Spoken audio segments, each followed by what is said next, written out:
Hola, buenas noches a todos. Muchas gracias por estar acá en esta penúltima webinar que vamos a tener de Asmalat, en donde les quiero presentar a los dos ponentes de lujo que vamos a tener esta noche. El doctor Abraham Ali Munibe, que es director médico de la Fundación Neumológica Colombiana, es neumólogo internista, intensivista y profesor de las universidades del Rosario y La Sabana. Y también lo vamos a tener al doctor Carlos Andrés Celis Preciado, que es Clinical Research Fellow de Asma e Inmunología de la Universidad de Sherbrooke, de Canadá, y es internista neumólogo de la Unidad de Neumología del Departamento de Medicina Interna del Hospital Universitario San Ignacio, Bogotá. Les voy a contar de qué van a hablar cada uno. El doctor Abraham Ali nos va a hablar de identificando al paciente remodelado en etapas tempranas en asma grave, y el doctor Carlos Celi nos va a hablar de la estrategia del tezepelumab en lo profundo de la inflamación y nuevos conceptos. Al finalizar las disertaciones de ambos, el doctor Ignacio Saber es presidente del Departamento de Asma de ALAT, nos va a hablar brevemente de la nueva mirada de las guías ALAT en asma grave, y posteriormente vamos a tener un momento para preguntas y discusión de las disertaciones. Bueno, sin más, mucho gusto y muchas gracias por estar acá. Abraham, por favor, te cedo la palabra. Bueno, muchas gracias, Ana. Qué bueno estar con todos ustedes. Muy gentil también Ignacio, Carmen, todo el grupo que maneja asma grave en ALAT. Sé que es tarde en Argentina, entonces prometo durar los 20 minutos de la presentación por todas las personas del sur del continente que nos acompañan. Entonces, entremos en materia. Yo les voy a comentar sobre el tema que nombraba ahorita Ana, y es la identificación del paciente remodelado en etapas tempranas. Entonces, creo que hay que comenzar por esta definición, que es una definición clásica, una definición clara, y es que la remodelación es aquella modificación de la estructura normal de los tejidos, y ese cambio se produce por una respuesta a un estrés mecánico y fisiológico. Esa es la parte lógica, sencilla y obligatoria para comenzar. Pero comencemos a profundizar un poco, discretamente en este caso, y debo decirles eh, que usualmente uno se pregunta, luego de esa definición, ¿qué es lo que realmente constituye? Son los componentes de la remodelación bronquial. Entonces, les pregunto a ustedes, no para que contesten o se contesten a ustedes internamente. Hace parte de esto la fibrosis subepitelial, el engrosamiento de la membrana basal, la proliferación del músculo liso, la hiperplasia de las células caliciformes. ¿Todos o ninguno? Respondan ustedes y yo espero compartirles mis pensamientos en el curso de la presentación. Entonces, actualmente el asma es esto que ustedes están viendo allí. Es una sombrilla, y esa sombrilla tiene varios diagnósticos dentro de sí que unifica enfermedades con diferentes manifestaciones clínicas. Entonces, es necesario tener en cuenta que esas manifestaciones clínicas se comportan como fenotipos y hay mecanismos fisiopatológicos detrás que son endotipos. Los fenotipos del asma son grupos identificables de características demográficas, clínicas y fisiopatológicas, mientras que el término endotipo describe un subconjunto del asma con mecanismos moleculares que son distintos. Y la verdad es que cuando hablamos de remodelación, en general, metemos todo esto en un solo sitio y allí comienzan las dificultades, porque realmente el asma constituye una sola enfermedad o realmente son todo este grupo de enfermedades que estamos comentando. Entonces, las bases del concepto, ¿cuáles son? En pacientes con asma grave nos encontramos como imágenes como las que ustedes tienen aquí. Entonces, esta imagen es la misma esta, la A es la misma B, y aquí lo que vemos es desprendimiento del epitelio y acá vemos aumento de la masa muscular. Eso es lo clásico que se encuentra en asma grave, y este tipo de situaciones, además del aumento del depósito de colágeno subepitelial, son los que nos han llevado a pensar que la remodelación es esto con estas características y complejidades. Pero esto, ¿cómo se manifiesta en realidad? ¿Cómo es la evolución de toda esta situación llamada remodelación bronquial o remodelación en asma? Y por eso los invito a mirar esta imagen, porque esta imagen tiene un punto esencial aquí que es este, y es el punto de la fibrosis. Porque resulta que nosotros hablamos de todos los temas anteriores, pero perdemos de vista la fibrosis.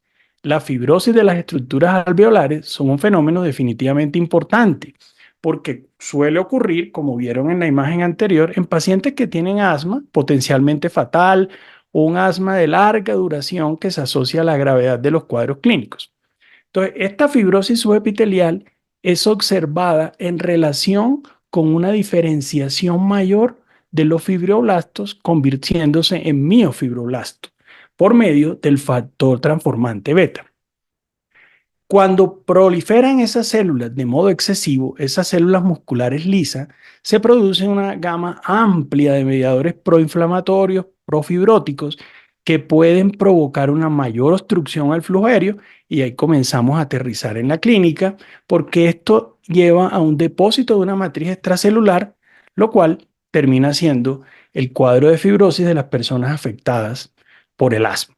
Entonces, toda esta interacción de moléculas, esencialmente la proteína quimioatrayente de los monocitos, que se conoce como el CCL, son moléculas que terminan generando la alteración que realmente por medio de atracción mayor de quimoquinas vamos a generar lo que conocemos como remodelación. Pero aún a nosotros, los clínicos, finalmente esto es lo que nos termina interesando. Es esta paciente que estamos viendo en la imagen, realmente qué impacto tiene, cómo podemos analizar eso, cómo podemos llevar a todos estos conceptos moleculares a la vida real. Entonces, miren que sobre eso ya entramos en un mundo de debate. Porque, por ejemplo, en este caso, la angiogénesis, la producción de vasos sanguíneos, se ha relacionado con una limitación del flujo aéreo. Entonces, en pacientes asmáticos se encuentra una relación inversa entre el BF1 que se encuentra aquí en ambos casos, postbroncodilatador, y lo que se denomina el conteo medio de Chalky. Entonces, generalmente se abrevia como MCC. Y ese conteo medio de Chalky se ha diseñado para pacientes que tienen patologías neoplásicas. Allí es donde se ha estudiado. Pero acá se traspoló este concepto al paciente asmático y se dice, si ese paciente asmático tiene un aumento de ese conteo medio, ¿será que realmente está produciendo alteración clínica? Y lo que vemos es que sí. En la medida en que ese conteo muestra mayores vasos sanguíneos, desciende el nivel de BF1. Lo mismo sucede con el aumento de la vascularidad cuando se mide el factor de crecimiento endotelial, que es el que están midiendo aquí. Entonces, las dos que muestran crecimiento de vasos generan mayor obstrucción en la vía aérea. Miren cómo ya comenzamos a entrar en conceptos interesantes que se validan, por ejemplo, en esta publicación del 2007, en la cual, en estas microfotografías que ustedes están viendo aquí, muestran secciones de biopsia de bronquio teñidas de anticuerpos mononucleares contra el PKAN1. ¿Qué es el PKAN1? Es la molécula de adhesión endotelial plaquetaria y esa se encuentra en la superficie de las células endoteliales que van a recubrir los vasos sanguíneos. En algunos tipos de células inmunitarias, como los monocitos, los neutrófilos de las plaquetas, también se encuentran de modo importante. Entonces, en la primera imagen que está aquí tenemos sujetos de control, aquí tenemos asma intermitente. En la tercera imagen tenemos sujetos con bronquitis eosinofílica pero que no son asmáticos y aumenta la densidad de los vasos en el subepitelio y este último caso lo que vemos es asma refractaria con múltiples vasos rodeando las glándulas submucosas. Entonces, nuevamente, ese no lo tenemos en cuenta, relación entre vasos sanguíneos y remodelación. Ahora, usualmente nosotros hablamos todo el tiempo de eosinófilos. Eso se nos ha metido en todas las conversaciones en relación con la parte de biológicos y se piensa que estos eosinófilos son los responsables de todos los males que se producen. Pero resulta que ya desde el año 2005 se comenzaba a mirar que tanto los eosinófilos como el engrosamiento de la capa reticular no tienen tanta relación como se debería pensar en los fenómenos de deterioro del BF1 que se encuentra nuevamente aquí, como lo tienen las células CD8. Yo creo que como estamos formados y acostumbrados a ver siempre el eosinófilo en acción, se nos olvidan este otro tipo de células que definitivamente están mediando todos los procesos de remodelación y tienen impacto claro sobre la función pulmonar. Ahora, demos un saltito al test de metacolina. Este es el test de metacolina que estamos acostumbrados. Este es de mi institución acá en Colombia. Este es un test de metacolina negativo porque no llega a la disminución del 20% de la función. Pero resulta que ahora hay conceptos, o no, vienen desde hace rato, pero todo el tema de la remodelación nos obliga a entender la sensibilidad y la reactividad ante la metacolina. Ese es un concepto diferente. Resulta que aquí en la excisa tienen dosis acumulativas de metacolina y acá en la ordenada tienen resistencia respiratoria medida como centímetros de agua por litro por segundo. Pero resulta que la respuesta del bronquio tiene dos componentes diferentes. El primer componente es lo que se denomina la sensibilidad de la vía aérea a la respuesta para mostrar, esto se llama el DMIN, que es el momento en que se comienza a aumentar la resistencia en la vía aérea. Pero el segundo componente que hay que tener en cuenta no es la sensibilidad, sino la reactividad de la vía aérea que viene dado por esta pendiente de la resistencia del sistema respiratorio. Y ustedes se preguntarán, bueno, ¿y eso qué tiene que ver en esta historia? Pues tiene mucho que ver, porque uno desde hace tiempo viene hablando el engrosamiento de la pared bronquial, el grueso de la pared bronquial genera mayor o menor hiperreactividad bronquial. Algunos pensarán, pues si está gruesa debe estar dura y no tendría que dar ninguna respuesta. Pero mire, este estudio mostró en 23 pacientes con asma estable y en 22 pacientes que no tenían esteroides. Mire, estos no tienen esteroides, esto sí tiene y acá refleja la misma situación. Y acá están eosinófilos en esputo y en esta parte está el grosor de la vía aérea.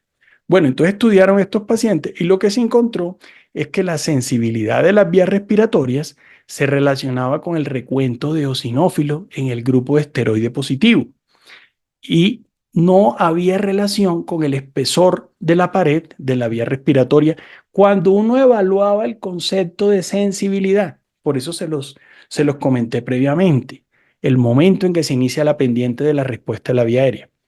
Pero acá, del otro lado, evaluamos la reactividad, que es la pendiente propiamente dicha.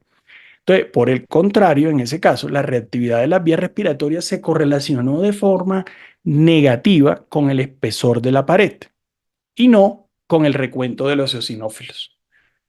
Puede que pareciera que dije un trabalengua, pero finalmente esto lo que sugiere es que el engrosamiento de la pared de las vías respiratorias atenúa, disminuye la reactividad de las vías respiratorias en pacientes con asma. Y esto puede tener una implicación importante en toda la fisiopatología y en la remodelación de la vía respiratoria. Ahora, también estamos acostumbrados a tener los eosinófilos en este tipo de evaluación como la que ustedes ven en la pantalla, pero ahora aparece o reaparece un concepto adicional. Aquí se muestra masas de músculo en pacientes, en sujetos sanos, en bronquitis eosinofílica, en asmáticos. Pero ¿cuál es la gracia de esta figura? ¿Dónde está el secreto? En que la respuesta de la metacolina tiene una relación directa más con los mastocitos que están metidos dentro de las fibras musculares que con los propios eosinófilos. Y eso puede ser sorprendente por lo que dije antes. Acá evaluaron 21 pacientes con bronquitis eosinofílica, 19 voluntarios sanos y midieron ese concepto de grosor de la vía aérea y encontraron que la relación entre grosor se aumentaba cuando había mastocitos dentro de la vía aérea. Se nos habían olvidado los mastocitos porque nosotros los relacionamos con medicamentos y situaciones del pasado que en la práctica no nos traían importancia porque los hemos desplazado totalmente por la vía T2. Ahora, Aquí les presento un relacionamiento directo de hiperreactividad de la vía respiratoria, pero en pacientes que se les colocaron alergenos y se buscó respuesta hasta 2 semanas después de esa broncoprovocación. Y es interesante porque estos pacientes le hicieron broncoscopia, ojo, 24 horas después y a los 7 días de haber tenido un reto alergénico. Entonces, la expresión en este caso del procolágeno 1, de la proteína de choque térmico, que es la HSP47, fue mayor 7 días después del reto que 24 horas después. ¿Comprenden a dónde voy? A lo que voy es que también pensamos que las respuestas que nosotros estimulamos en los pacientes de modo alérgico van a tener un resultado inmediato y que si yo mido a un paciente inmediatamente, voy a tener una respuesta mayor. Pero esto se relaciona con la remodelación porque los procesos inflamatorios dentro de la vía aérea del asmático se perpetúan durante un tiempo mayor al esperado y persisten. Vamos a caer en otros temas prácticos que ustedes saben que nos preguntan los pacientes y es, ¿será que los virus tienen algún rol? ¿Será que los virus tienen algún papel importante en el proceso? Lástima que dejé esto como muy pequeño y ya estoy mirando que les puede dar a ustedes dificultades, pero ya voy a describir cada una de estas situaciones que está allí. Los rinovirus esencialmente fueron los que se evaluaron aquí porque son los que se ha encontrado más riesgo en pacientes asmáticos. Entonces, en la figura 1, por ejemplo, las células asmáticas, que son estas que están aquí, tienen una mayor replicación de rinovirus cuando se comparan con células normales. Es una, es una característica de la célula asmática tener esa respuesta mayor a rinovirus. Aquí en el panel B, que obviamente es más complicado de mirar, hasta a mí me cuesta, qué pena, la imagen, las células asmáticas presentan una expresión menor de interleuquina 29, de interferón lambda, y todo eso que muestra que la respuesta inmune antiviral es menor en pacientes asmáticos. Entonces, igual, interferón lambda solito, en este caso, en células asmáticas versus en células normales, va a mostrar que en las células asmáticas está disminuida la respuesta. Entonces, miren cómo el rinovirus es capaz de meterse en la estructura de la célula asmática y favorecer los procesos inflamatorios a largo plazo. Pero, ¿qué sucede con la otra situación frecuente? Con el tabaco. Exactamente lo mismo. En relación con tabaco, la persona comienzan, fumadores desde la infancia, a abandonar el tabaco pronto, pero ha habido relación directa desde los años 2000, casi desde el siglo XX, que mostraban cómo la persistencia de los pacientes fumadores terminaba generando daño a largo plazo en la vía aérea. Ahora, vamos a la historia de la remodelación. Lo que se conocía era que los pacientes asmáticos desde la niñez iban a tener un deterioro acelerado de la función pulmonar y que ese deterioro acelerado venía dado por la respuesta atópica y alérgica clásica del asma en ese momento. Pero no es tan sencillo, porque cuando se hace evaluación de la membrana basal reticular en niños atópicos y niños no atópicos, esa membrana, ese grosor de la membrana es exactamente igual y no hay diferencias entre los niños. Y esas diferencias se encuentran o se vuelven tangibles solamente en un grupo de pacientes como estos, que es el asma grave de los niños de difícil manejo. Pero entonces, estaremos hablando en este momento. Llevo 17 minutos, 16 minutos. Es para que sepan que estoy teniendo en cuenta este tema. Entonces, ¿cómo evalúa uno los pacientes? Aparece un tema de broncoscopia que insinué antes, pero sé lo que ustedes están pensando. ¿Evaluar pacientes asmáticos con broncoscopia? Morbilidad de 0,1% a 2,5%, la mortalidad baja de las broncoscopias en pacientes seleccionados, pero es un tema que cobra valor cuando uno ve las grandes diferencias y las grandes evaluaciones que se pueden hacer. Pero si no nos metemos en el tema invasivo, ¿a dónde tenemos que caminar? Resonancia nuclear magnética de gas hiperpolarizado. Esas son las imágenes que ustedes están viendo. Independiente que piensen en usar eso en evaluación de asmáticos o no, lo interesante aquí es cómo en una situación basal en pacientes asmáticos, esas alteraciones ventilatorias persisten en el curso del tiempo, 412 días cuando hacen control de resonancia nuclear magnética, encuentra que los defectos persisten. Entonces, ¿será que nosotros tenemos que entender que los daños de remodelación se producen en sitios puntuales y que tenemos que hacer terapias diferenciales por sitio? Eso deberíamos tenerlo en cuenta. O nos vamos por el lado del TAC, en la cual la parte de arriba, TAC normal, vía aérea normal, pero con el TAC podemos ver disminución del calibre de la vía aérea, engrosamiento y podemos ver el daño que se comienza a presentar. Qué pena que estoy acelerando, pero se está agotando el tiempo. Entonces, volvemos a la fibrosis. No olviden lo que les dije unas diapositivas antes. El impacto real al que le tenemos que temer es este proceso de la fibrosis subepitelial que lleva a resultados clínicos de real deterioro de los pacientes. ¿Para qué estamos formados hoy? Hoy lo que tenemos el cerebro planeado para diferenciación eosinofílica, para células B, para alteración de la contractilidad. Pero he querido mostrarles en esta presentación que hay temas que van más allá, que hay temas de remodelación que no solo pasan definitivamente por el eosinófilo, sino que todos los mediadores celulares que olvidamos están mediando estos procesos. Entonces, en resumen, preguntarán, entonces, ¿qué hacemos? ¿Cómo identificamos a ese paciente? ¿Cómo se existe la controversia?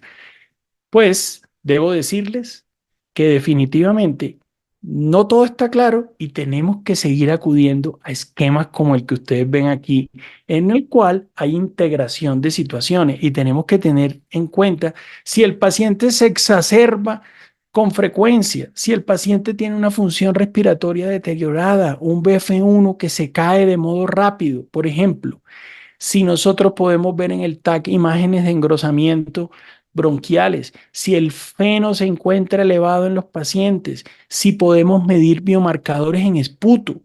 Todo esto hay que mirarlo y si el paciente tiene unas pruebas de hiperreactividad bronquial que nos estén mostrando que la inflamación es persistente. Y esta sería la manera de poder identificar con métodos clásicos, después de haber dado todo este paseo enorme, el paciente de modo temprano. Eso quería compartirles. Muchas gracias. Muchas gracias. Estos son mis conflictos de interés.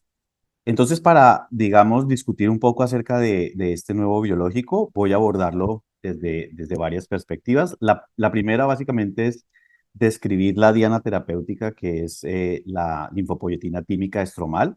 Y acá, por supuesto, tenemos que centrarnos probablemente en la célula más importante en asma, no solo en asma, sino en EPOC, que seguramente es el epitelio bronquial. Porque, como sabemos, es la célula que es el primer punto de contacto con todas las exposiciones ambientales. Funciona como barrera, pero también como un sensor que induce la inflamación media de la inmunidad y probablemente es el director de orquesta de muchos de esos cambios estructurales que Abraham mencionaba, que es lo que llamamos remodelación. Este epitelio de alguna forma responde a esas noxas ambientales infecciosas produciendo citoquinas y estas citoquinas se han denominado alarminas. Tenemos tres principales, la interleucina 33, la 25 y la que nos concierne hoy, la linfopoyetina tímica estromal. Estas alarminas activan tanto la inmunidad innata como la inmunidad adquirida y de esta forma desencadenan los tipos de inflamación que conocemos en este momento en asma. Específicamente la TCLP, digamos, es una alarmina muy interesante porque como vamos a ver, influye en varios de los aspectos que Abraham nos mencionaba, incluso en aquel aspecto de remodelación. La TSLP estimula no solo la inflamación tipo 2 alta, sino también la inflamación baja, y esto básicamente porque estimula la activación de células dendríticas que a su vez activan el linfocito T naïf e inducen la polarización hacia el linfocito TH2, no solo por esta vía, sino por la vía de las células innatas linfoides, que también son activas. Y la activación de estas dos células produce las citoquinas claves de la inflamación tipo 2, la interleucina 4, 5 y 13, específicamente de la parte alérgica. Mastocitos, basófilos y macrófagos también tienen receptores de TSLP y van a ser activados y todo esto van a producir los cambios estructurales que se mencionaban previamente. En el paciente eosinofílico, pues la linfopoyetina tímica estromal también va a activar las ILC2 con producción de interleucina 5, así como los linfocitos TH2, y esto también va a ser, o va a ocasionar los cambios estructurales. Y esto es algo bastante interesante, la linfopoyetina tímica estromal también interviene en el reclutamiento de neutrófilos mediante una polarización de TH17, y en este caso, pues tenemos el asma que puede ser resistente al esteroide inhalado, a dosis altas de esteroide, pero también asociada a tapones mucosos neutrofílicos y a destrucción de algunos aspectos en la submucosa. Entonces, TCLP interviene no solo en la inflamación T2 alta, sino también en la inflamación T2 baja. TCLP también está relacionada con la presencia de hiperreactividad. Y como Abraham lo mencionaba, probablemente en este aspecto del asma, las células más importantes no son los eosinófilos, sino probablemente son los mastocitos que están embebidos entre las capas de músculo liso bronquial. TSLP activa estos mastocitos y estos mastocitos directamente estimulan las células del músculo liso que causan hiperplasia, hipertrofia y contracción del músculo liso. TCLP también tiene que ver con la presencia de tapones mucosos y remodelación bronquial. Sabemos que al menos hay dos vías de producción de tapones de moco, la interleucina 5 y la interleucina 13, ambas citoxinas producidas o estimuladas por la TCLP. De esta forma, pues TCLP contribuye a la producción de tapones de moco y como muestra este estudio, uno de los varios estudios en modelos animales, TCLP también se asocia a la presencia de cambios de remodelación bronquial. A la izquierda, ustedes ven una tinción de tricromo, donde se ve la membrana basal subepitelial, donde se tiñe la TCLP, y al lado derecho una muestra de biopsias bronquiales, donde básicamente se ven la expresión de TCLP y el incremento de proteína actina del músculo liso, ambos relacionados con cambios estructurales de remodelación. Todos estos cambios biológicos, por supuesto, influyen desde el punto de vista clínico y es así como TCLP se asocia, o la expresión de TCLP en el esputo y en el lavado broncoalveolar se asocia a gravedad del asma, y esto medida por la necesidad de esteroide inhalado o de esteroide oral. A mayor necesidad de esteroide inhalado y de esteroide oral, mayor concentración de TCLP en el lavado broncoalveolar.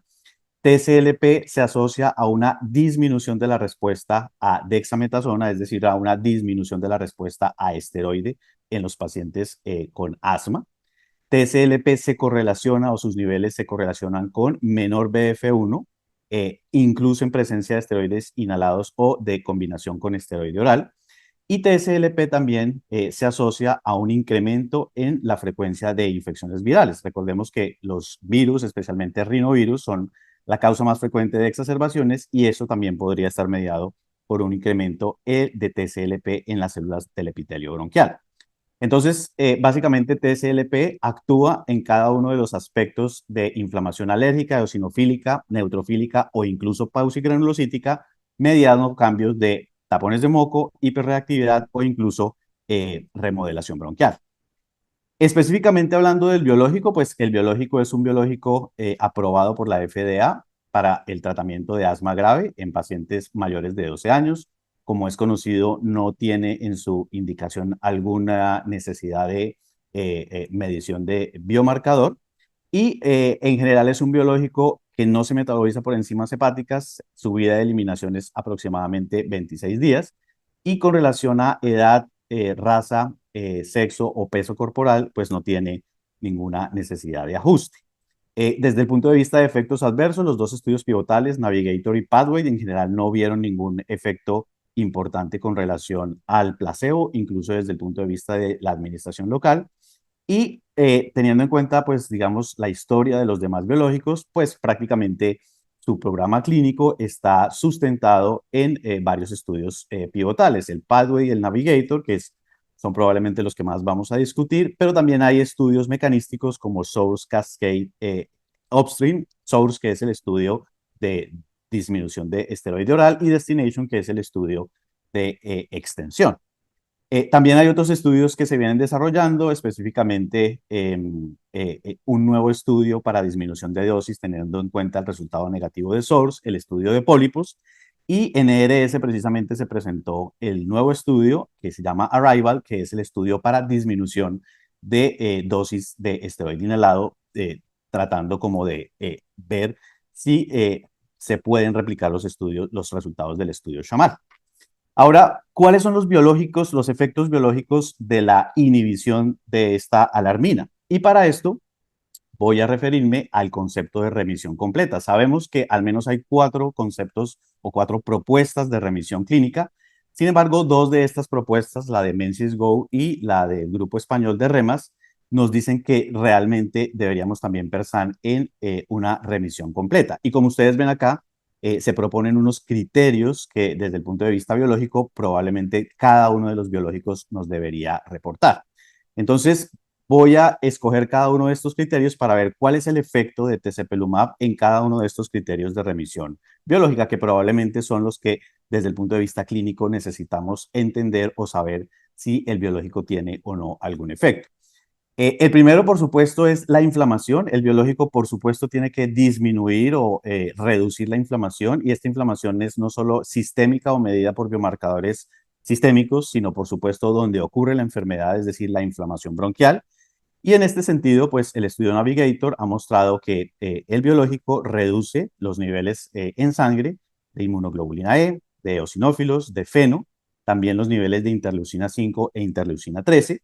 Y desde el punto de vista de biopsias bronquiales, el estudio Cascade mostró que el biológico reduce de forma estadísticamente significativa el número de eosinófilos en la mucosa bronquial, sin ningún efecto en otras células como neutrófilos, linfocitos o mastocitos. Esto también se observó en lavado broncoalveolar y en esputo, es decir, tenemos un efecto antiinflamatorio local y un efecto antiinflamatorio sistémico. El otro aspecto, por supuesto, es la hiperreactividad bronquial, y esto es un aspecto muy importante porque, como Abraham nos mencionaba, este aspecto puede ser incluso independiente de la inflamación. La hiperreactividad bronquial por sí sola puede asociarse a remodelación sin tener que ver la inflamación, y específicamente la inflamación eosinofílica, así que cada uno de los biológicos nos tiene que decir no solo que tiene un efecto antiinflamatorio, sino que también tiene un efecto adicional en la hiperreactividad bronquial. Y en este sentido, probablemente es el biológico que de forma consistente ha mostrado un efecto importante en 3 estudios. El estudio de prueba de concepto, que muestra una reducción en la hiperreactividad bronquial mediada por metacolina, y en los estudios Upstream y Cascade, que muestran una disminución de la hiperreactividad bronquial mediada por mannitol. Entonces, acá, digamos, también hay un efecto que se ha demostrado en estudios aleatorios controlados con placebo. El otro, por supuesto, aspecto importante y que de alguna forma ha calado desde el punto de vista clínico es la presencia de tapones de moco. Y en este sentido, este biológico es probablemente el único que, bueno, aparte de dupilumab, en un estudio reciente, en un estudio aleatorio ha mostrado que en comparación con placebo reduce el número de tapones de moco, y esto se asocia desde el punto de vista clínico a disminución de los biomarcadores de inflamación y a mejoría de la función pulmonar. Entonces, este es otro aspecto interesante desde el punto de vista de remodelación. Y por supuesto, al final, los biológicos nos tendrán que mostrar en estudios, digamos, hechos adecuadamente, su efecto desde el punto de vista de los cambios estructurales o remodelación bronquial. Aquí el biológico solo tiene en este momento un estudio, el estudio Cascade, que básicamente en biopsias bronquiales trató de evaluar si había cambios desde el punto de vista del grosor de la membrana basal y de la integridad epitelial, y en comparación con placebo no se vio ninguna diferencia tras el tratamiento con el biológico. Pasemos ahora, después de entender esos efectos biológicos, a lo que probablemente vemos desde el punto de vista clínico, que son los efectos clínicos. Y acá, en general, podemos dividir desde el punto de vista de fenotipos. ¿Cuál es el efecto del biológico en pacientes alérgicos? Pues reduce las exacerbaciones, en general más o menos un 50 a 60%, y esto, digamos, independientemente del número de sensibilizaciones, como se ve acá en esta gráfica, pero también en casos de que el paciente sea elegible por los criterios, ya sea de la FDA o de la EMA, para recibir omalizumab, o no elegible, el biológico también reduce alrededor de un 50 a 60% la tasa de exacerbaciones. Y en caso de que el paciente, por ejemplo, también fuera elegible para dupilumab, el biológico reduce, por criterios de alergia, reduce en general un 60 a 66% la tasa de exacerbaciones. Si, por ejemplo, tenemos niveles de IgE cada vez mayores, la tasa de reducciones en general se mantiene, 50 a 60%, es decir, la eficacia es independientemente del valor de la IgE. Y específicamente en pacientes eosinofílicos, pues hay una disminución en general de un 60% de la tasa de exacerbaciones y como con muchos biológicos, a mayor número de biológicos, pues mayor disminución de exacerbaciones. En el caso, por ejemplo, de más de 450 eosinófilos, hasta un 70 o 80% de disminución de las exacerbaciones. En el caso, por ejemplo, de pacientes con más de 1000 eosinófilos, hasta un 90% de disminución de exacerbaciones. Y por supuesto, y esto también desde el punto de vista, digamos, del otro biológico que lo ha demostrado, específicamente dupilumab, cuando tenemos los dos biomarcadores positivos, eosinófilos y feno, en los valores de alguna forma definidos como hot o en pacientes con los más altos valores, una disminución de hasta un 84% en la tasa de exacerbaciones. Y en aquellos pacientes, ya lo vamos a ver más adelante, low o sin biomarcadores, pues esta disminución se reduce, pero alcanza a ser hasta un 30%. Por supuesto, los pólipos también vienen a ser, digamos, un biomarcador importante de respuesta. Pacientes con pólipos tienen una disminución de la tasa de exacerbaciones hasta un 86% y, como también lo ha demostrado dupilumab, en aquellos pacientes con asma y pólipos hay una disminución clínicamente importante del cuestionario de carga de síntomas, que es el SNOT-22. En pacientes que tienen los dos biomarcadores, es decir, alergia y eosinofilia, pues la disminución de las exacerbaciones se mantiene, más o menos un 60 a 70%. Y en aquellos pacientes que tienen eosinófilos y sensibilización o eosinófilos y feno, pues esto también, digamos, se mantiene. Por supuesto, una de las diferencias de este biológico con los otros es el efecto en aquellos pacientes con bajos biomarcadores, en aquellos pacientes con bajos eosinófilos, hay una disminución de un 48% de las exacerbaciones, y en aquellos pacientes con dos biomarcadores negativos, esta disminución puede ser más o menos de un 30%, y en aquellos con triples biomarcadores negativos, esta disminución podría ser incluso de un 45%. Algo muy importante es el tipo de exacerbaciones y en realidad solo dos biológicos han demostrado específicamente disminuir este tipo de exacerbaciones. Uno de ellos es tezepelumab y el otro es mepolizumab.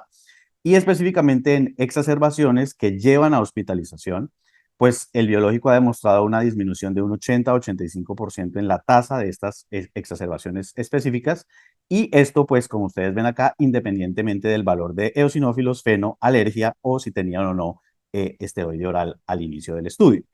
Por supuesto, no todo es exacerbaciones, es probablemente el desenlace más importante, pero pues el biológico también mejora desde el punto de vista estadístico el cuestionario de síntomas.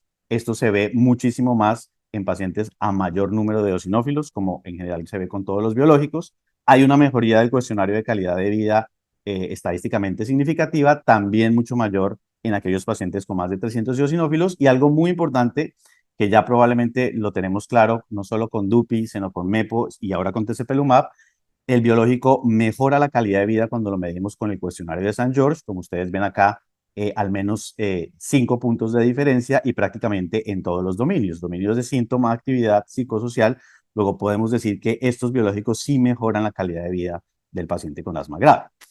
Quise poner aparte el otro desenlace porque es un desenlace importante que estamos modificando con los biológicos y es el de función pulmonar. El biológico mejora el BF1 prebroncodilatador, más o menos 130 mililitros. Por supuesto, a mayor número de eosinófilos, esta mejoría es mayor. En pacientes con más de 300 eosinófilos podría llegar hasta 300 mililitros. Y en aquellos pacientes con mayor número de feno, por ejemplo, más de 50, esto también podría llegar incluso hasta unos 300 mililitros. Cuando tengo los dos biomarcadores, como ustedes ven acá, 200 a 300 mililitros de mejoría del BF1. Algo importante que también estamos viendo con los biológicos y específicamente demostrado también con Dupi y ahora con tezepelumab es la reversión de lo que llamábamos antes obstrucción persistente al flujo aéreo. Es decir, aquellos pacientes que tenían una relación baja con un BF1 pre-bajo Básicamente estos pacientes tienen mayor riesgo de exacerbaciones y tienen peor calidad de vida y mayor síntomas, pues este biológico en este grupo de pacientes específicamente, si tenían o no la obstrucción persistente, reduce la tasa de exacerbaciones 60%, indiferente si tienen o no la obstrucción, mejora el BF1, más o menos 170 mililitros, y algo muy importante es que saca a los pacientes de esa categoría.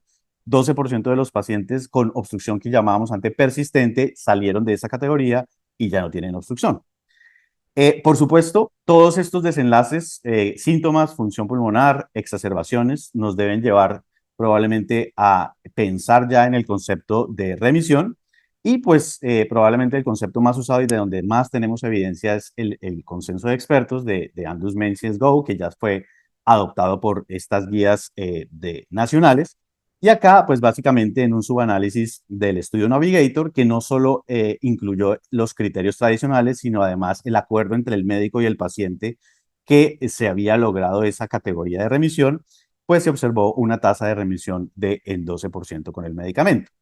Por supuesto, sabemos, y esto, digamos, también fue demostrado en el estudio Navigator, que a mayor a mayor niveles de biomarcadores, específicamente feno y eosinófilos, pero también en el caso, por ejemplo, de sinusitis crónica y pólipos o un BF1 más alto o un ACQ más alto o menos dosis de esteroide, pues estos son predictores de que con este biológico y en general con todos los biológicos vamos a lograr más fácil esa categoría de remisión. Por supuesto, lo que después necesitamos también ver con los biológicos es si esa evidencia de esos estudios aleatorios, muy controlados, se traslada a la vida real. Y en este orden de ideas ya tenemos un par de estudios de vida real. Este es uno de los estudios más grandes, 129 pacientes de asma grave de la cohorte alemana, que básicamente mostró que con el uso del biológico se disminuían pues todos los criterios que vimos y con el score que ellos utilizan se logró demostrar una respuesta buena o una respuesta adecuada en 8 de cada 10 pacientes que recibieron el biológico. Y recientemente en el ERS, el doctor David Jackson presentó su primera experiencia con los primeros 100 pacientes. Como ustedes ven acá, 20% de estos pacientes recibían esteroide oral y básicamente se mostró una tasa de remisión completa con los 4 criterios que incluían síntomas, función pulmonar, exacerbaciones y no uso de prednisona de un 33%. Así que en general, básicamente lo que estamos viendo es que se repite o se replica la evidencia de los estudios aleatorios. Entonces, como conclusión, pues TSLP es una alarmina multifuncional que interviene en varios aspectos, no solo inflamación, sino hiperreactividad, tapones de moco, remodelación. El biológico reduce exacerbaciones y dentro de ellas el grupo más importante probablemente las hospitalizaciones, mejora los síntomas, la calidad de vida y la función pulmonar y específicamente aquellos pacientes que tienen limitación persistente al flujo aéreo y ya empieza a mostrar evidencia de efectividad en estudios de vida real.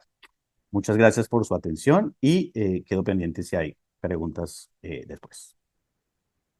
Bueno, gracias, Carlos. Yo voy a dar básicamente 10 minutos y después pasamos a las preguntas y respuestas. Voy a compartir la pantalla. Voy a dar una presentación de la nueva mirada de las guías de ALAT de asma grave. Y bueno, en parte quiero agradecer a todos los que contribuyeron porque fue muy productiva la sesión y básicamente quiero mostrar lo que sí estuvimos trabajando en estos últimos 2 años desde el departamento. Yo ya me retiré, me jubilaron, pero quedó Anita. Así que esto fue lo que trabajamos con Ana durante 2 años. Ya saben que las guías de asma grave de ALAT fueron muy exitosas. Las primeras guías de asma grave, de práctica clínica de asma grave, fueron muy exitosas, con 25.000 descargas, con lo cual tomamos la decisión estratégica entre Gaby y con Ana también de buscar nuevos horizontes y buscar nuevos conceptos. Perdón. Retocar algunos conceptos viejos que teníamos en el tintero que habían quedado de las guías anteriores, pero también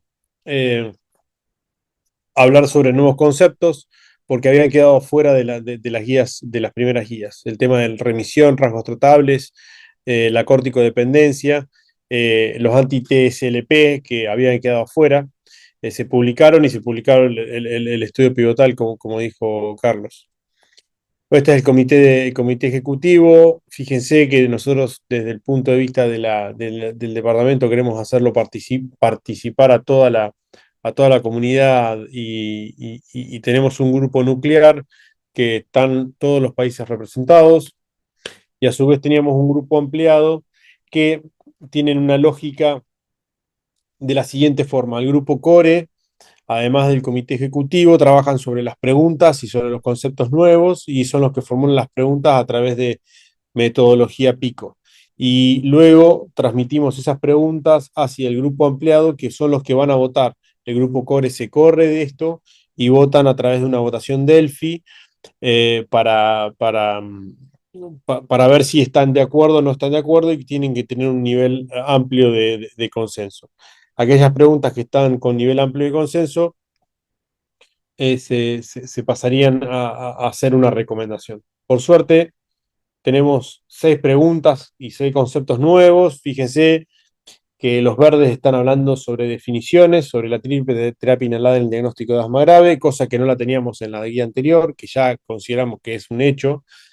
La definición de remisión, después de factores asociados, rasgos tratables, que esa pregunta tuvo resultados interesantes, y después en el tratamiento sobre la definición de fracaso de tratamiento, también sobre los biológicos con corticodependientes y el anti-TSLP. Fíjense que en la primera tuvimos todos, en todas las preguntas, excepto en la de rasgos tratables, que no tuvimos consenso inicial. Después hicimos un nuevo panel Delphi, reformulando en parte la pregunta, porque justamente rasgos tratables era algo difícil de determinar, de obtener un consenso con, con el grupo ampliado, porque tenían en parte visiones muy distintas y acertadas sobre lo que puede llegar a ser un rasgo tratable. Un ejemplo que nos planteó una colega uruguaya en una reunión fue cómo tratamos el género femenino. Entonces, a partir de esa pregunta, tuvimos que reformular la pregunta. Fíjense que están todas las recomendaciones, esto lo va a salir en breve. Sobre la seguridad de los medicamentos, y acá tenemos los medicamentos para ofrecer a los corticodependientes, y el TSLP, el TSPLumab, se lo sugerimos tanto como T2 como no T2. El algoritmo también lo desarrollamos en estos meses, y fíjense que el TSLP está, y tuvimos que cambiar el algoritmo viejo, lo hicimos un poquitito más complejo, pero lo hicimos a la latinoamericana, entendiendo las dificultades que tenemos en nuestro subcontinente desde México para abajo, que no todos los lugares tenemos todo, y entendiendo así, desarrollamos este algoritmo. Esto va a salir en las próximas guías. ¿Dónde estamos hoy? Nosotros ya las preguntas formuladas y diseñadas ya se hicieron.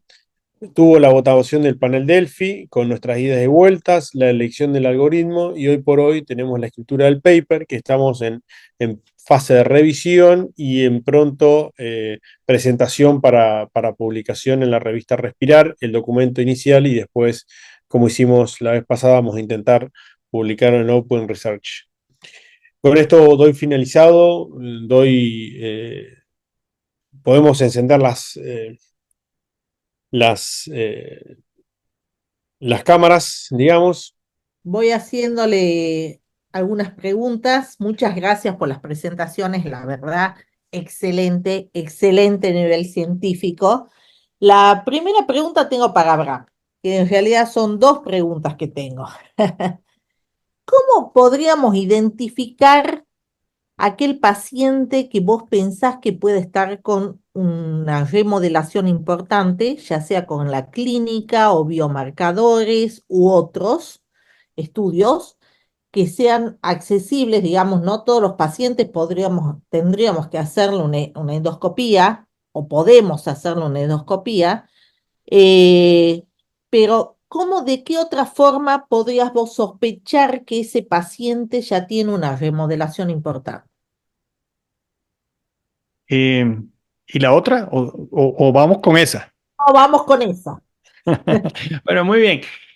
Yo traté de comentar en la parte final, pero creo que de modo precipitado, que finalmente nos toca quedarnos con ese componente clínico fácil, sencillo, que es el paciente exacerbador o el concepto tradicional de que el paciente tiene asma, pero la reactividad de la vía aérea se disminuye. Son momentos diferentes. Carlos en algún momento tocó el tema nuevamente de decir, la hiperreactividad bronquial por sí misma puede ser un marcador de esa remodelación, pero entonces, ¿en qué momento lo estamos tomando?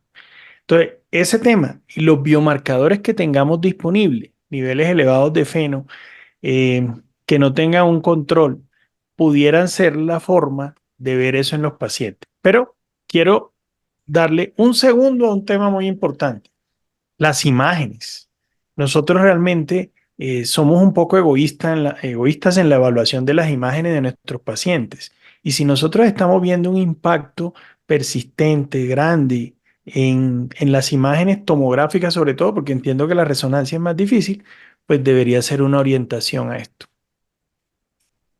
¿Vos creés que el concepto en remisión, ¿sí? Deberíamos tomar el concepto de remodelación para hablar de remisión realmente con un biológico?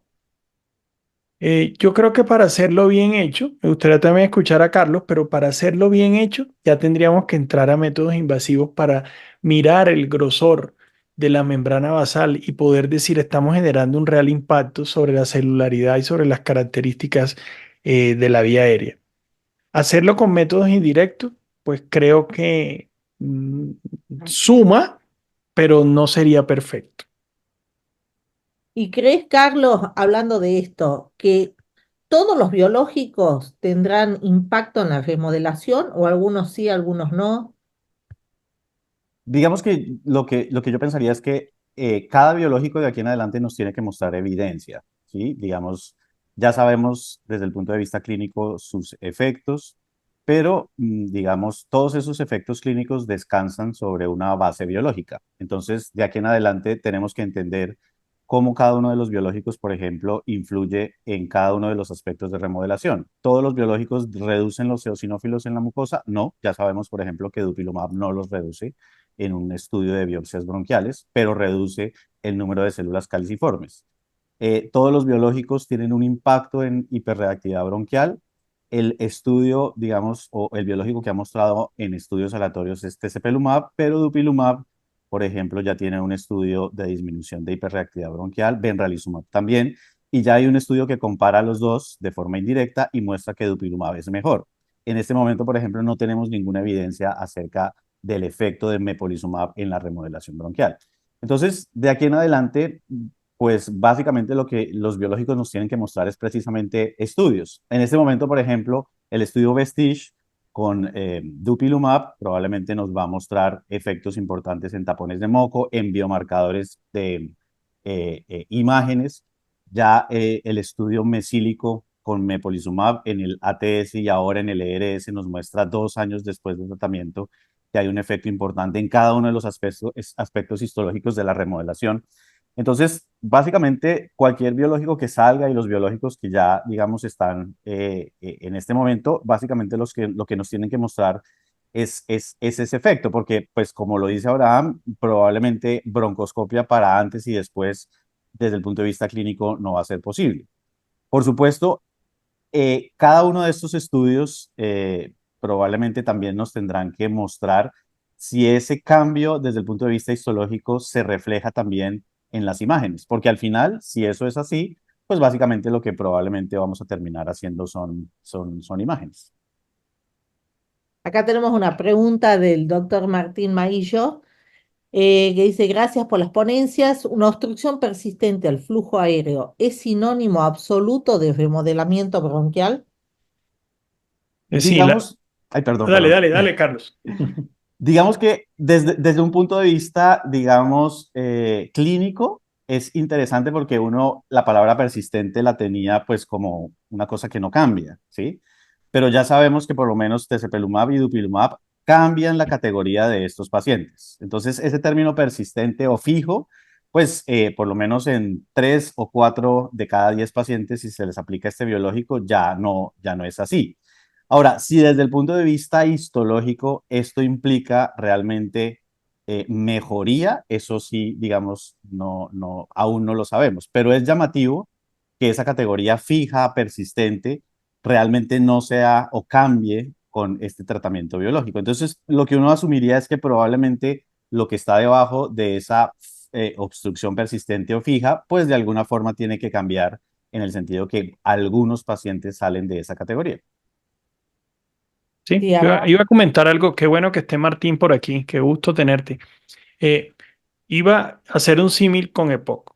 Nosotros teníamos una enfermedad que iba siendo progresiva. Ahora hablamos del efecto catch-up y que la función pulmonar puede llegar y mejorar, cosa que no teníamos ni en la cabeza aparentemente sencilla. En asma, en este momento, en el momento que tú tienes la obstrucción fija, la puedes intervenir y mejorarla. Entonces, eh, creo que eso coincido con Carlos, que definitivamente no es la ruta, pero esa es la gracia, detectarlo y detectarlo a tiempo para poder intervenirlo. otra pregunta, Carlos. La gran pregunta cuando uno habla de TCP-Lumab es entonces, siempre nos preguntan, entonces no tenemos que fenotipificar más a los pacientes para dar un biológico, no necesitamos fenotipo.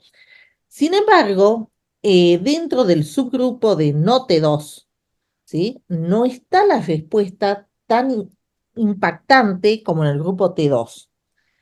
¿A qué le atribuís eso?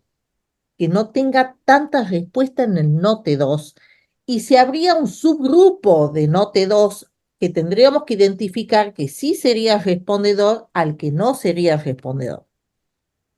De acuerdo. Entonces, digamos como para responder la primera parte, si bien es cierto que en ninguno de los insertos de la FDA o de la EMA dice que se tengan que medir biomarcadores, digamos que nosotros desde el punto de vista clínico probablemente no tendría mucho sentido decir, le voy a dar un biológico a un paciente sin saber a qué se lo estoy dando. Al menos tendríamos que saber, voy a tener una respuesta excelente, espectacular, muy buena porque tengo los 2 o los 3 biomarcadores elevados, o probablemente tengo que ser consciente que al tener los biomarcadores bajos, la respuesta no va a ser tan buena y este paciente va a tener o seguir con exacerbaciones. Entonces, digamos, no medirlos no tiene sentido porque al final, pues, si el paciente tiene exacerbaciones, tendríamos que medirlos para saber a qué nos estamos enfrentando y si tenemos que cambiar el biológico o qué tenemos que hacer. Desde el punto de vista de por qué, digamos, no hay un efecto, lo que uno podría asumir es hay una inflamación residual y es básicamente la disminución de las exacerbaciones es más o menos un 30%, es decir, es como una tercera parte o un 50% de lo que consigo al bloquear por completo o al bloquear lo máximo la inflamación tipo 2. En ese sentido, es probable que todavía no entendamos, o es probable no, todavía no entendemos muy bien ese saco de lo que llamamos T2, a qué le estamos llamando T2. ¿Es realmente inflamación neutrofílica? Digamos que eso está controvertido en el sentido de que todos los medicamentos antineutrofílicos en asma han fallado, así que si realmente el neutrófilo es importante, pues su inhibición parece no tener ningún efecto, así que probablemente no es esto. Es posible que en ese grupo de pacientes la hiperreactividad sea algo importante, en ese orden de ideas los mastocitos probablemente sí, pero también de pronto las infecciones. Digamos, acordémonos que cuando yo tengo exacerbaciones, hay etiotipos de exacerbaciones. La más frecuente probablemente es el etiotipo viral, muy asociado a inflamación tipo 2. Si yo suprimo esa inflamación con los biológicos, probablemente ese tipo de exacerbaciones va a disminuir, por supuesto. Pero el otro tipo de exacerbaciones, las exacerbaciones, digamos, por polución, las exacerbaciones infecciosas desde el punto de vista bacteriano, por ejemplo, pues probablemente un biológico no las tiene por qué cubrir, no tenemos por qué hacerlo responsable de ese tipo de exacerbaciones. Entonces, a mí me parece que lo más importante de este momento con ese grupo de pacientes es, claro, ya sabemos que disminuimos el 30%, pero entonces, ¿qué son las exacerbaciones de un T2 bajo? ¿Son exacerbaciones de qué tipo? ¿Son exacerbaciones infecciosas? ¿Son exacerbaciones asociadas más a hiperreactividad? ¿O qué es una exacerbación T2 baja que no logra disminuir tezepelumab? Entonces, pensaría que un estudio fundamental es, como ya se hizo con mepolizumab, el estudio MEX, como se acaba de publicar de presentar en el ERS con benralizumab, el estudio BENREX, es el estudio de exacerbaciones con tezepelumab, para saber exactamente qué es una exacerbación T2 baja con tezepelumab. Y la última pregunta que les hago a los dos, a ver qué criterios tendrían los dos para iniciarle a un paciente con tezepelumab como primer biológico. ¿Qué características tendría que tener ese paciente o qué paciente ustedes elegirían para iniciarle con tezepelumab? Abraham. Sí, voy en la inversa. Si tiene corticoides y corticodependencia, no le pongo tezepelumab, como para que nos vayamos alineando en temas que en este momento en la aplicación clínica para mí creo que son claros. Creo que optar por un benralizumab sería una mejor decisión. Y yo creo que todos los que estamos interesados en el mundo del asma tenemos grandes expectativas con ese paciente, no T2. Pero quiero un pasito atrás. Si uno no mide biomarcadores, le pone tezepelumab a un paciente y no le va bien, entonces, ¿qué hago? Después de llevar un año con tezepelumab, ¿le mido biomarcadores? Es que realmente yo pienso que no deberíamos dar más esa discusión. Carlos. Sí, de acuerdo.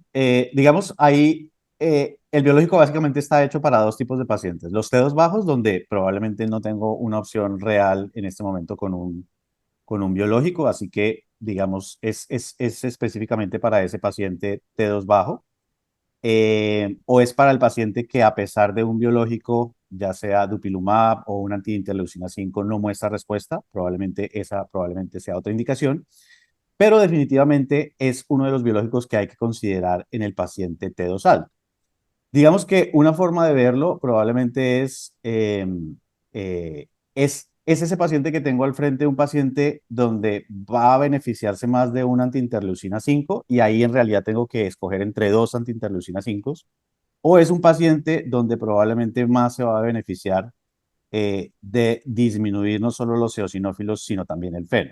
Entonces ahí probablemente vendría la discusión entre si es tezepelumab o dupilumab. Digamos que esa podría ser una forma como de tratar de escoger el biológico, pero básicamente es un biológico que también debe considerarse en los pacientes T2 alto, específicamente, por ejemplo, los pacientes que tienen los dos biomarcadores aumentados, los pacientes que tienen sinusitis crónica y pólipos, no todavía, digamos, para el tratamiento de los pólipos, sino como predictor de respuesta para el tratamiento del asma. Aún no tenemos evidencia del tratamiento de pólipos y, por supuesto, en aquellos pacientes con baja función pulmonar o con limitación persistente al flujo aéreo, que probablemente son un grupo de pacientes que también se van a beneficiar. Independiente, también como dupilumab, si hay o no alergia, que ya probablemente Carlos, es un tema que no va a influir. Sí, pero digo, cuando llega un nuevo medicamento, uno espera que sume algo diferente, ¿cierto? Entonces, claro, cuando uno lo trata de meter en todo ese grupo T2 para hacer la selección, uno dice, bueno, pues, ¿para qué llegó? ¿Cierto? Digo, porque se nos van a dar esas discusiones de aquí en adelante, pero sin duda cuando los estudios comiencen a aumentar, vamos a comenzar a ser ya muy específicos en cuál sirve para cada cosa en especial. sí, de acuerdo. Digamos, en este momento es un biológico para un paciente T2 alto y ¿Mm? específicamente aquel paciente que tiene los dos biomarcadores altos. Si es solo eosinofílico, se puede, pero pues es probablemente digamos, la combinación de los dos marcadores me puede llegar hasta un 80-85% de disminución de exacerbaciones. O sea, realmente es una respuesta bastante importante, digamos, incluso que se aleja un poco de la que se ha visto con dupilumab.